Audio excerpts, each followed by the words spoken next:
My wife's mom told my wife to leave me and took all I made. But one bad move she made changed their good plan into a big law problem. I am a 45-year-old man, and I have had my own building boss company for 15 years. It is not a big company, but a good one that pays my costs and more. We do work on medium-sized business buildings, small shopping areas, office fix-ups, and things like that. I began with just me and 2 men I trust. Now we have 28 workers and offices in 2 towns. I do not want to show off, just telling you how it started. I met Beth, a 30-year-old woman about 12 years back at a friend's new home party. She was 30 at that time, just left by a man who gave her a lot of credit card bills and school debt from a school subject she never used. She worked some hours as a gym teacher, just able to pay for her small, bad home with 3 other people. She also tried to sell oils or stuff from one of those sell-to-friends work, but it did not do well. We liked each other fast. She was very pretty. Yes, tall, strong, with a laugh that made a room feel happy.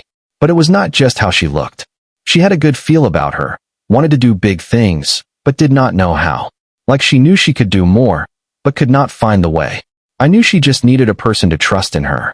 So, I did, like a good helper that I am. Our first time out was not special, just coffee that became lunch that became dinner, because we could not stop talking. On our 3rd time out, I was helping her plan how to spend money to pay her debt. On our 6th time out, I started to like her a lot. There was just something about how she kept trying that I liked. She did not want free stuff. She wanted to make her own things. After we went out for some months, I helped her put all her debt in one place. I did not want to be her hero or anything, but seeing her worry about small payments while more money was added was dumb when I could help. I paid the cards with the most added money, and she paid me back instead. No extra money added. It was much better for money reasons. We began to live in the same home after 8 months, and said we would marry after 18 months.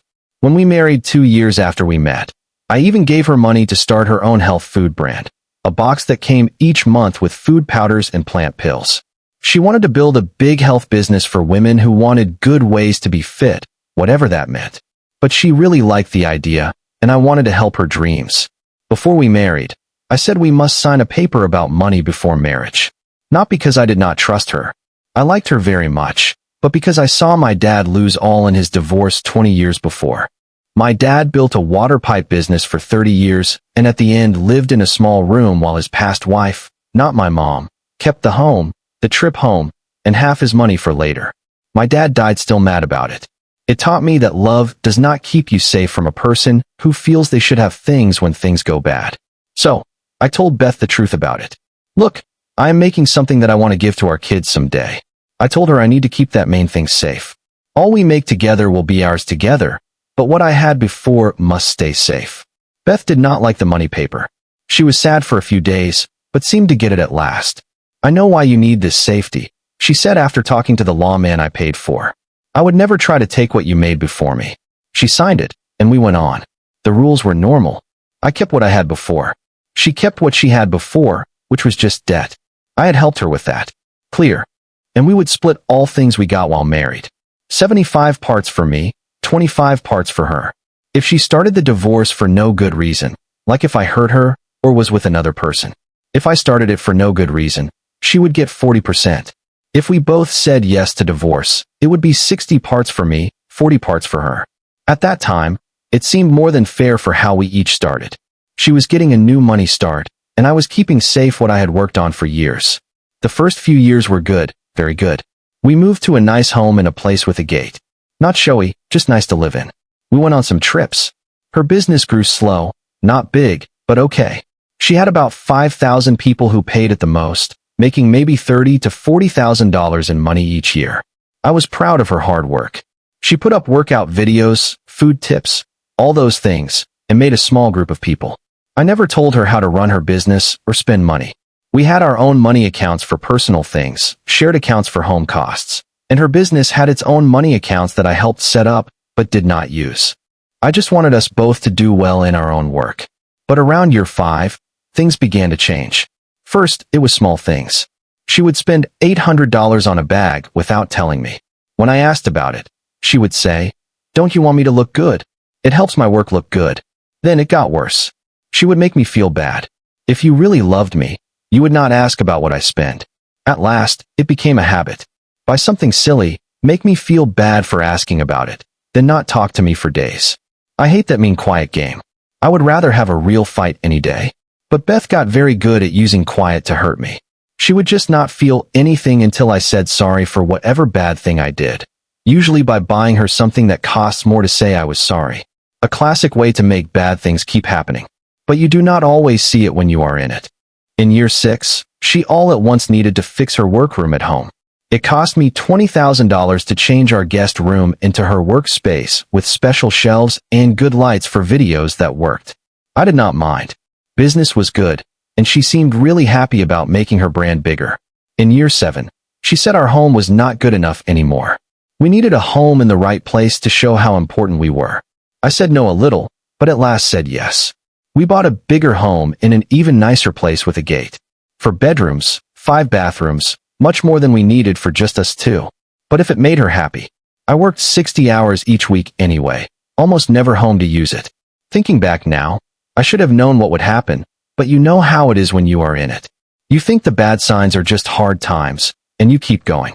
I just thought she was having some kind of time, or maybe felt bad because her business was not growing as fast as mine. I tried to help her and not fight. Around our 8th year together, Beth started to tell friends our home was her design work. The first time I heard it, I laughed about it. By the 10th time, it made me mad. We had picked all things together, and I paid for 90 parts of 100 of it. But all at once, she acted like she made this great place all by herself. She started to have these health food morning meals at our home, where she asked many women to come. I would come home and find these groups of women sitting in our living room, drinking green drinks, and talking about making good things happen, or whatever. Most times, I would not care. It was her home, too. She could have friends over, but I started to hear how she talked about me when she thought I could not hear. Mike is at work like always with a voice that showed she did not care, or men just do not get the ideas we have as women who run businesses. Small mean things that added up. When I did good at work, got a big new customer, or made a lot of money, she would not care. That's good, dear. You should make money. But when she got 100 more people on her phone app, I had to give her a gift and be happy about her brand getting bigger. The change from being my partner to acting like a mean queen was not fast. It was slow, small changes. She just slowly thought she should have all things without saying where they came from. Her way of thinking became, of course you should buy me nice things. Look who you get to be married to. Like her being alive was some kind of gift to me that I had to always pay for. About 6 months ago, I started to see strange things. Beth all at once put a code on her phone. She never did that before. She would turn her phone away when I walked in a room, started to go to the bathroom to talk on the phone, and spend hours on her computer with ear things and having talks I could not hear. She would be gone all day on Saturdays for work meetings, but did not say who was there or what they talked about. She started to listen all the time to these feel-good radio shows with names like Take What You Should Have and How Good It Is for a Wife to Leave. Leaving the shows playing on our smart speakers, sometimes between the usual workout and health pages were these random law men and women's money help pages I had never seen before. One helper's information said something odd like helping women get the money their men did not know they had. Another had words about getting your value back in a relationship and ways to keep your things safe for women now. I looked at what she did lately, trying to get why Beth would like these pages. That is when I saw her past searches had things like marriage paper ways to get around and writing down feeling ways in relationships. There was even a search for how to show someone controls you. That last one hurt me. Control me? I have always tried very hard to help her dreams. Never asked about her spending. Never even talked loud in fights. Why would she look at these things? Was she helping a friend with something? Planning to be some kind of relationship helper herself? Or was there something more about her in these searches? I put her phone back just where I found it, feeling a strange mix of not understanding and worry. Maybe I thought too much about it, but these were not the kind of pages a happy married woman usually likes. I could not stop feeling that something was changing under me, like the first small shake before a big ground shake. Then, with no warning, Beth asked at dinner time, "Hey, can I look at our money paper again? Just want to know about something." I knew something was wrong. No one just wants to know about a money paper after 10 years. Unless they are planning something. Why? I asked, trying to sound normal. Oh, just something Jill said about the usual rules now. Maybe nothing, but I want to remember it better. She smiled like it was not a big thing. I told her I would get it from the safe box at the bank next time I went. I never did, of course, but that is when I started to watch closely. Really watch. Her close friends were not helping. Her best friend Jill always said things like, "Beth, you are the brand. He is just not important." Or her mom, Rita, saying smart things like, "A smart woman always keeps her future safe." Men come and go, always when they thought I could not hear. But homes have air things and sound moves.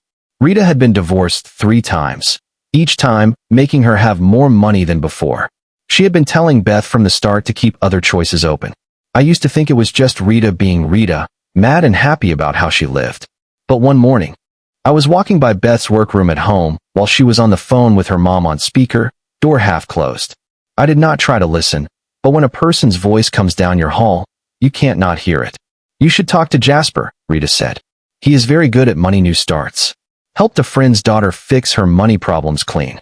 You do not have to stay stuck just because you feel you have to."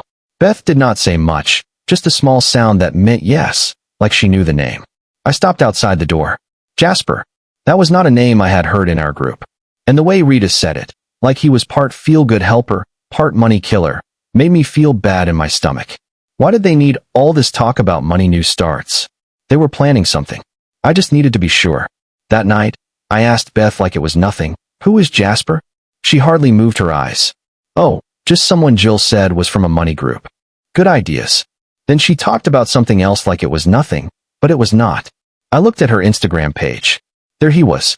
Jasper, in his late 30s, nice clothes, too sure about himself, full of bad signs, helping women get power back from money not being equal. It was a plan, one made to take all men's money. I did not ask Beth about it yet. I needed to be sure. I asked one of our friends together, Kim, at a group dinner. She stopped moving. "I do not know who that is," she said too fast. Tara, another friend, said too much over coffee. "I think maybe that is the man from her money group." Then she talked about something else like it hurt her to say. That was enough. I knew the truth. So, one Thursday, I told Beth I had to look at a workplace across town that would take long. Instead, I finished early and came home around 3 o'clock in the afternoon. The car house door was closed, but Beth's car was inside. As I walked in through the side door, I heard soft talking from up the stairs. I went up quiet, not trying to see if she was with another man. To be honest, that would have been easier. Instead, I found her in our workroom at home, computer open on a video call. I stood in the hall, where she could not see me, and listened. A man was talking, and I think it was Jasper.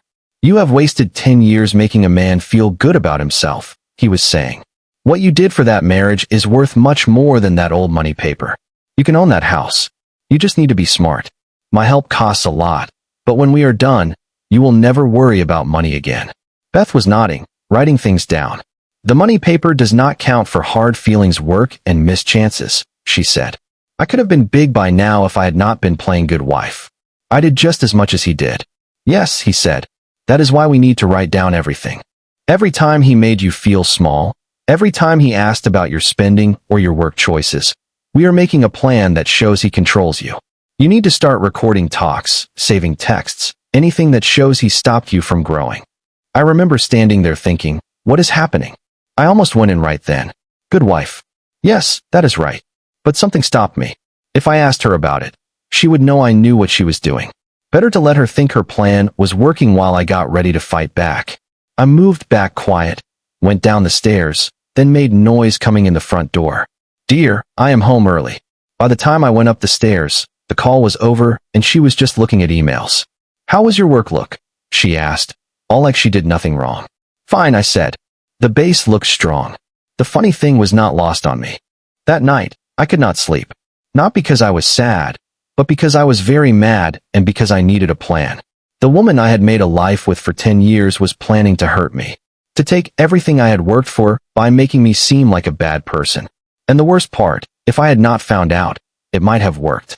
I did not ask Beth about Jasper. I would not give her the chance to make up a story or say I was watching her. Instead, I started to get ready like I would for any business problem. So, the first thing the next morning, I called my lawman. I told him what was happening. We talked about the worst things that could happen and made plans for each. He said if she was talking to some helper about the money paper, she would probably say I made her sign it, that I lied, or that I hurt her feelings, things that are hard to show are not true. He told me to write down everything, keep a voice recorder with me during hard talks, save all texts and emails, and make a record that showed the truth, her spending without limits, her own money accounts, and all the money help I had given her over the years. Next, I got all our money papers for the past 5 years, bank papers, money growth papers, credit card bills, home value papers, everything. I made a timeline of big things I bought and money I moved. I wrote down every time I gave money for her business, every trip I paid for, every expensive thing in her closet. I put up safety cameras around the house, doorbell, car house, main living places, all with saved copies in the internet sky, not to watch her, but to keep myself safe by law. When someone is planning to hurt you, they often do more than just money games. I kept my business money more away from our home money. By the rules, they were already not the same, but I stopped any money moves by themselves and changed all secret words and who could get in. I changed the secret words on every account I could think of, email, internet storage, money places on the internet. I also started to write down everything, every talk, every strange ask, every time she met with Jill or said Jasper's name. Not in a scary way, just notes with days and simple facts. If this was going where I thought, I would need a clear record. At that time, I started to think if I was doing too much because what I was doing felt like I was a police person, not a husband. I kept thinking, what if this was all just nothing? What if the health talks and secret words were just her being showy, not bad? I did not like to think of my own wife as a danger, but that feeling in my stomach would not go away. If I did not listen to it, and she was really planning to hurt me, it would be my own fault. I made a different email account she did not know about and started to send important papers there. I saved pictures and videos of us together. They showed a happy pair, not some mean thing she might try to make up. All this time, I acted normal, still brought her coffee in the morning, still asked about her day, still went to the dinners and events that were important to her. I was not trying to make her sad, just keep myself safe. About 2 weeks into my getting ready, I saw a chance I could not miss. We were getting a new money plan for our trip home that summer. Normal stuff, just getting a better money deal. Most times, Beth did not care much about the paperwork as long as the payments were okay, and she could make the home look how she wanted. She was happy to let me do the work parts. But lately, she had been very focused on money things, asking to see the money paper, saying money words she never said before. So, when I met with my lawman, I asked if we could look at the paper again, add things to keep me safe if she ever said things that were not true. Nothing big, just something to make the split more one way. 85 parts for me, 15 parts for her. If things got very bad, if she said I made her sign or hurt her feelings, if she told the truth, or we both said yes to divorce, the first rules would still be good. We did not take away her safety things. We just made my things more clear. When the papers came, I said it just like it was. Hey, you asked about the money paper a few weeks ago, I told her. They said since we were getting a new money plan for the trip home, they needed all things new and signed again to be right on record. So, they put in a new copy. You need to sign again. It is normal when homes are part of it. You can look at it if you want. Most of it is the same. And she did read a lot of it, not all of it, but she looked through the money paper pages, marked a part about keeping things, and said a few things about how old the word sounded. As she looked through it fast, I said something about the Sedona spa trip I got for her. The one she had been wanting for months, 5 days, all paid for. Her face got soft. She smiled, said something about how good the time was, and kept looking at the papers at her speed. There was no push. I stayed quiet, looked at my own papers next to her. At last, she put her first letter on every page and signed at the end, putting her usual happy face next to her name, just like always. You should have it, I told her. And I meant it in a way. I was not trying to catch her. I was keeping myself safe from what she was already planning to do. After she came back from the spa trip, the bad feeling was too much. We were not fighting, but we were not normal either.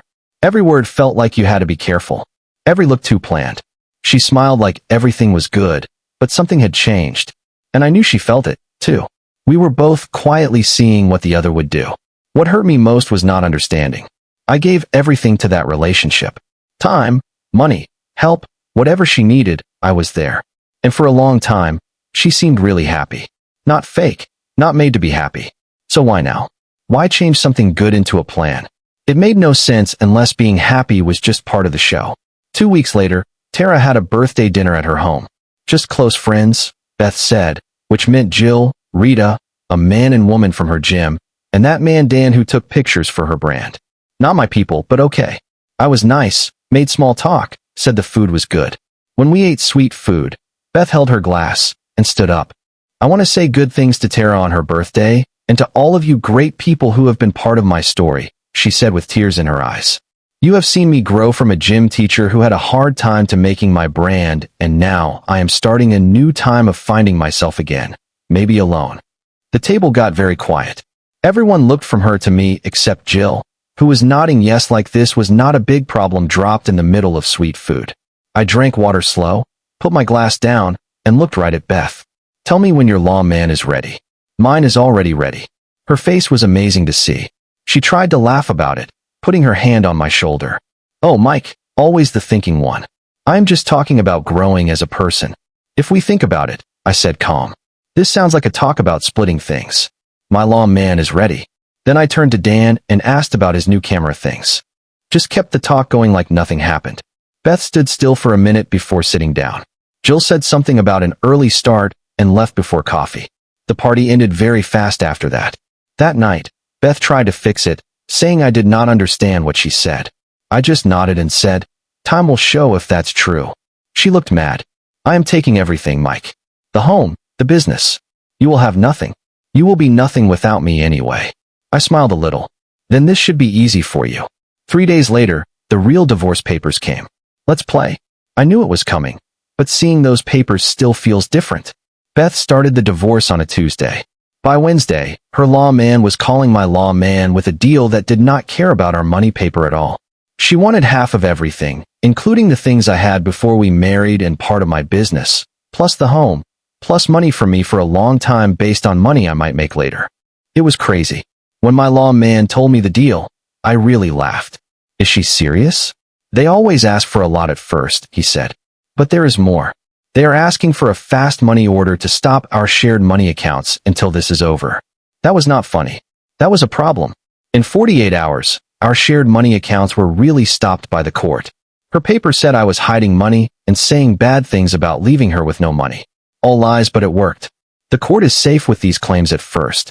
More came. Her paper had not clear claims that I controlled her and played with her feelings.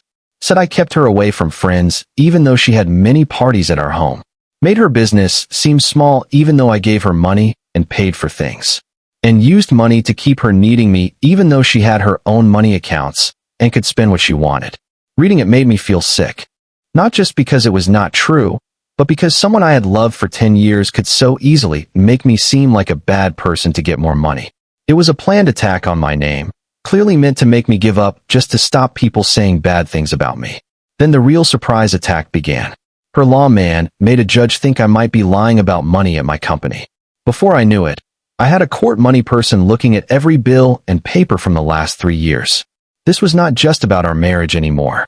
They were going after my business, the business I had built before I even met Beth. The money person asked about everything. Why did this work cost more than planned? Why did this worker get extra money? Why did we use this business instead of a cheaper one? Every work choice I had made was now looked at with doubt. My money boss spent days getting papers instead of doing his real work. Someone, I wonder who, made a secret complaint to my company's worker help office, saying I made a bad workplace and was not feeling good because of the divorce. The worker help office had to look into it, which meant strange talks with my workers and bosses. Look, Mike, we know this is. My top work boss told me, but we have to do what we must. It is making people feel bad, though. People are worried. I had to call a meeting with all workers to talk about the big problem no one talked about. Yes, I am getting a divorce. No, it will not hurt the company or your jobs. Yes, there are some law things about our money. No, there is nothing bad to find. Let's all keep working on our work. Easier said than done. The thing that took our attention was always there. The worst thing, one of my biggest work givers, a business builder I had worked with for 8 years, called to say they were worried if my personal problem would hurt our work we were doing. I had to drive to their office for a fast meeting to stop them from ending 3 work deals worth more than $1 million. He at last said we could keep working, but with more watching than we ever needed before. The trust was hurt. The bad things kept coming. My business money from the bank all at once had to be looked at again. My personal good money number went down 85 points from all the people asking about it. The health help company took me off our family plan by mistake. My mail started to not come in our box, even court papers, which almost made me miss a court meeting. For 2 weeks, I almost did not sleep. Not because I was sad about Beth. That was over when I heard her planning with Jasper, but because everything I had worked for was in danger. My company, my good name, my money's safety, all because I married someone who thought my 10 years of help meant she should have everything I own. My lawman kept me thinking clearly. This is why they are doing big things, he said. They want you to feel you have no hope, tired, and ready to give up just to make it stop. Do not give them what you want. I would sit on my house outside part at 3 o'clock in the morning thinking about the problem. I was seeing a woman who lived for free in a big home I paid for try to make me seem like the bad person while spending money from my bank. All this time, Beth was putting up these not clear feel-good sayings on her phone app. Things like, sometimes leaving is the strongest thing to do and know you are important, then ask for more money. Her people who followed her loved it, saying how brave she was, if they only knew. This was not about love anymore. This was a money fight. And even with the first bad things, I still had 2 good things to help me. The weeks after Beth started the divorce were very hard. The law system is not made for good people. It is made for steps. And those steps are slow, cost a lot, and help whoever says bad things first. Every morning started with some new problem. A paper filed, a money account stopped, a need for papers that would take days to get. I was spending hours on the phone with my lawman instead of running my business. We had a first court meeting where the judge decided on short-time plans while the divorce went on. Even though our money papers said no short-time help was needed, the judge said I must pay Beth $8,000 each month for her to live on. This plus the fact that I was still paying for the home loan on our main home where she lived, plus all the power and heat and insurance. The judge's reason, Beth was used to a certain way of living and needed to keep it during this hard change. Not thinking that she was the one who chose to end our marriage, or that she had her own money from her business. My lawman tried to say the money paper covered this exact thing, but the judge basically said, that is for the last court meeting to decide. For now, we keep things the same. Keeping things the same, meaning Beth gets to live for free while I lose money. The court also got a money expert to find out the real value of my business, and I had to pay for it. Of course, this man asked for $400 each hour to tell me things I already knew about my own company. The money check was hurting us from inside. The court money person asked to see everything. Work giver papers, money made, worker pay. My office boss worked extra hours just to give all the papers they asked for. 3 of my work bosses had to answer questions about how the company works. Work givers were getting worried about keeping things secret. One work giver really stopped a $200,000 fix-up job, saying they were not sure about my company situation. That meant I had to tell 2 men I just got for that job that they could not work anymore.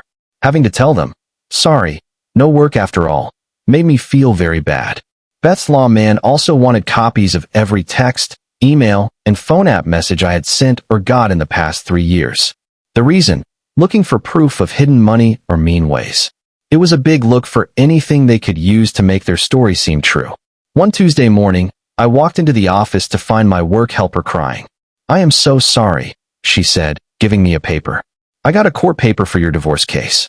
They want all my texts and emails with you for the past year. It turned out Beth's team was looking for anything they could use. Bad messages, money talks, time plans that might show secret meetings. There was nothing to find, but they felt like they were getting into my personal life. They were pulling good people into our bad situation. My work helper was not the only one they got court papers for. My work friend, my brother, even my old mom, anyone who might have things they could use against me. My mom called me crying, scared she would say the wrong thing and hurt my case. She is 76 years old and has a heart problem. The stress was not good for her. The short-time money order meant I was living on money the court said I could have from my own money while the case went on. I had to give papers to the court for anything I bought that cost more than $500 to show I was not wasting money. At the same time, Beth had got more money each month from the court than I did, even though she had almost no costs to live. The system working. I had to move out of our home, the one I paid for, and into a small home with 1 bedroom. Not because the court said I had to, but because living in the same home as Beth was getting dangerous. She was trying to make me fight. then recording it without me knowing after I saw her changing a recording of us talking about bills, taking out the things she said to make me mad, and leaving only my mad answers. My lawman costs were almost $100,000. The business problems were costing more. I had to get a personal loan just to pay for all the costs, law fees, short-time help, 2 homes, plus the company money check that kept going. I had to tell 2 more workers they could not work anymore because we lost another big work deal during all this mess. That was the worst time, seeing good people lose their jobs because of my personal problem. People with families, home loans, all hurt because of Beth's fight with me. On top of all that, my doctor said I had high blood pressure from stress, gave me blood pressure pills at 45 years old, and said if I did not get my stress under control, I was going to have a heart attack. I lost 15 pounds without trying. I just could not eat with all the stress. I almost gave up. My friends tried to help, but most were men and women who knew us both. They felt stuck in the middle.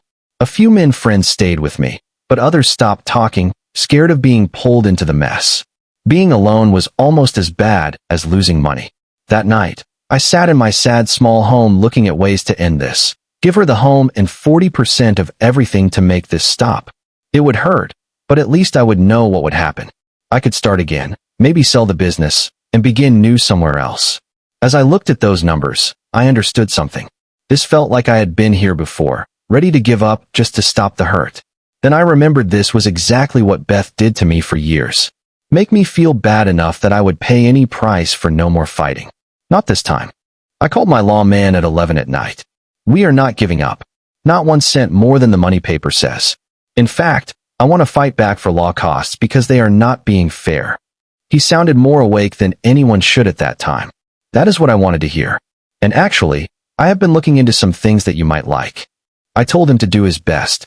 2 days later, my lawman and I met with Beth and her lawman for a deal talk.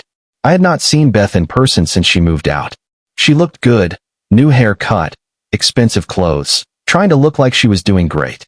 Her lawman started with the usual talk about nice ending and fair split, then said their last offer, still crazy, but a little less crazy than before. They kindly came down to 45% of all things and wanted money from me for only 7 years instead of forever. My lawman let them finish, then pushed 2 paper bags across the table. Before we answer your offer, we have some things to talk about, he said calm. He opened the first bag. This is the money paper Mrs. Reed signed when you married. A normal paper, very nice for how things were. Beth's lawman nodded like he was in a hurry. My lawman opened the second bag. This is the new money paper Mrs. Reed signed 5 years ago when you got a new home loan for your trip home. Beth's head moved up fast. What new paper? My lawman kept talking like she did not say anything. This paper has new parts that change the rules in some cases a lot. He showed the important part. If one person says the other hurt their feelings or controlled their money or said bad things like that, and they cannot show it is true with clear proof, then the things will be split 85 parts for the person who was said to have done it and 15 parts for the person who said it. Beth's face got white. I never signed that. My lawman pushed a paper to her. Your first letter is on every page. Your name is on the last page, with a law person's mark. You even put a happy face next to your name, something you always do. I looked right at Beth. You did read the paper, right? You put your first letter on every page. Or were you just in a hurry to get to your nice trip in Sedona that weekend? She had no answer because she had not read it. She was so happy about the 5-day spa trip I had surprised her with. She signed whatever I put in front of her with very little talk. Money taker classic move.